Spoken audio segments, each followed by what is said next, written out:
Good morning champion. This Prof.Surendran from Government College of Technology. இப்போ நம்ம கூட தர்ஷினி இருக்காங்க. தர்ஷினி வந்து இந்த ஐபிஎல்க்கு எடுத்துருந்துருக்க டாபிக் வந்து அல்ட்ராசானிக் மிஷினிங். ஐபிஎல்னால் வந்து இன்ட்ராக்டிவ் பார்ட்டிசிபேட்டட் லேர்னிங் நடத்தும். ஸோ அல்ட்ராசானிக் மிஷினிங் பற்றி ஒரு கேள்வி கொண்டு வந்திருக்காங்க. என்ன கேள்வி? அல்ட்ராசானிக் மிஷினிங் வந்துட்டு எதுக்கு வந்து சூட்டபுளாக இருக்கும் அப்படின்னு கேட்டிருக்காங்க. ஆப்ஷன் ஏ வந்து நான் ஃபெரஸ் மெட்டல், பி வந்து அமார்ஃபஸ் சாலிட், சி வந்து hard and brittle materials, D வந்து டைஎலக்ட்ரிக்ஸ். ஸோ நம்ம இந்த கேள்வியை உத்து நோக்கும்போது நம்ம நான் ஃபெரஸ் மெட்டல் பார்த்தோம்னா நான் ஃபெரஸ் மெட்டலாக இருக்குமோ அப்படின்னு சொல்லிட்டு நம்ம யோசிச்சு நான் ஃபெரஸ் மெட்டல் போடுறதுக்கு வாய்ப்பு அதிகம். ஆனால் நான் ஃபெரஸ் மெட்டல் வந்து கிடையாது அப்படின்னு. மெட்டல் வந்து இரண்டு வகைப்படும், ஒன்று ஃபெரஸ் மெட்டல், இன்னும் நான் ஃபெரஸ் மெட்டல். நான் ஃபெரஸ் மெட்டல் கிடையாதுன்னு சொல்லிட்டாங்க. அடுத்தது அமார்ஃபஸ் சாலிட். அமார்ஃபஸ்னால் என்ன அப்படின்னா பவுடர் ஃபார்மில் இருக்கிறது அமார்ஃபஸ் சாலிட். இல்லாட்டி வந்து கிளாஸ்லாம் வந்து பார்த்திங்கன்னா அமார்ஃபஸ் தான், சுக்குநூறாக உடையக்கூடிய பொருள்லாம் வந்து அமார்ஃபஸ் சொல்லுவாங்க, glass. Hard and brittle material அப்படின்னு பார்த்தீங்கன்னா அதுதான் ஆன்சர். இப்போ அல்ட்ராசானிக் மிஷின் வந்து it is suitable for brittle material. நம்ம எப்படி ஆச்சுன்னா யூஎஸ்பி அப்படி நம்ம பிட் என்னன்னா அல்ட்ராசானிக் ஃபார் பிரிட்டில் மெட்டீரியல். நம்ம யூஎஸ்பின்ற வார்த்தை வந்து அடிக்கடி யூஸ் பண்ணுவோம் இந்த காலகட்டத்தில். யூஎஸ்பினா அல்ட்ராசானிக் மிஷின் வந்து நம்ம வந்து பிரிட்டில் மெட்டீரியல் யூஸ் பண்ணுறோம்னு ஞாபகம் வச்சுக்கலாம். ஹார்ட் அண்ட் பிரிட்டில் மெட்டீரியல் அப்படின்னு தெரிஞ்சுக்கலாம். இப்போ அல்ட்ராசானிக் மெட்டீரியலை பற்றி நம்ம இன்னும் கொஞ்சம் சில விஷயங்களை பார்ப்போம்.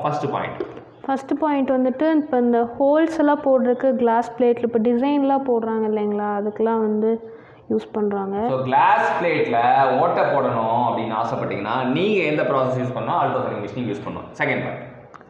அப்புறம் வந்துட்டு vibrating form tool is employed. அது வந்து வைப்ரேஷன் மூலிமா தான் டூலை இறக்கி தான் நம்ம ஹோலெல்லாம் போடுவோம். அப்போ வந்து ஒரு வைப்ரேஷன் கிரியேட் ஆகும். நம்ம டூலுக்கு வைப்ரேஷன் கொடுப்போன்றது ஒரு கருத்து. அது வந்து வைப்ரேஷன் ஃப்ரீக்வன்சி வந்து 20 to 30 கிலோஹெர்ட்ஸ் இருக்கணும். ஆம்ப்ளிடியூட் ஆனால் ரொம்ப பொடிசாக இருக்கணும், 0.01 தான் இருக்கணும். ஆம்ப்ளிடியூட் அதிகமாக தான் டப்புன்னு உடஞ்சிரும். ஸோ ஆம்ப்ளிடியூட் வந்து ரொம்ப கம்மியாக இருக்கணும்.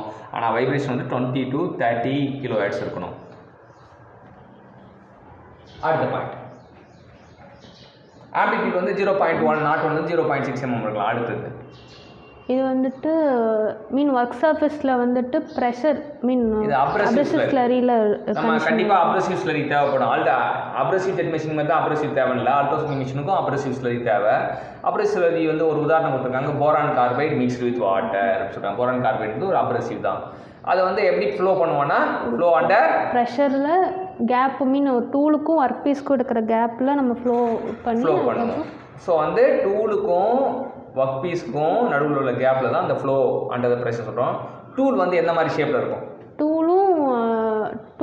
Tool as same shape of the cavity to be machine. இப்போ என்ன இது ப்ரொடியூஸ் பண்ணுறோமோ அதுக்கேற்ற மாதிரி தான் டூலோட ஷேப்பும் அதே கேவிட்டி என்ன வேணுமோ அதே ஷேப்பில் டூல் இருக்கணும் அப்படின்றாங்க. ஸோ இன்றைக்கி என்ன தெரிஞ்சுக்கிட்டோம், அல்ட்ராசானிக் மிஷினிங் வந்து ஹார்ட் அண்ட் பிரிட்டில் மெட்டீரியலுக்கு தான் சூட்டபிள் ஆகும் அப்படின்னு தெரிஞ்சுக்கிட்டோம். தர்ஷினி மூலிமா கிளாஸ் பிளேட்டில் ஹோல்ஸ் போடுறதுக்கு யூஸ் ஆகும்னு தெரிஞ்சுக்கிட்டோம். அதுக்கப்புறம் வைப்ரேட்டிங் டூல் யூஸ் பண்ணணும்னு தெரிஞ்சுக்கிட்டோம். அது ஃப்ரீக்வன்சி வந்து 20 to 30 கிலோஹெர்ட்ஸ் தெரிஞ்சுக்கிட்டோம். ஆம்ப்ளிடியூட் 0.1, நாட் 1 to 0.06 தெரிஞ்சுக்கிட்டோம். அப்ரசிவ் ஸ்லரி யூஸ் பண்ணுவோம்னு தெரிஞ்சுக்கிட்டோம். அது மட்டும் இல்லாமல் டூல் வந்து அது சேம் ஷேப்பில் இருக்கும். ப்ரெஷர் மூலிமா வந்து ஃப்ளூயிட்டை ஃப்ளோ பண்ண தெரியும். இதை கற்றுக்கிட்ட தர்ஷினிக்கு தேங்க்ஸ் சொல்லுவோம். Thank you sir. தேங்க்யூ.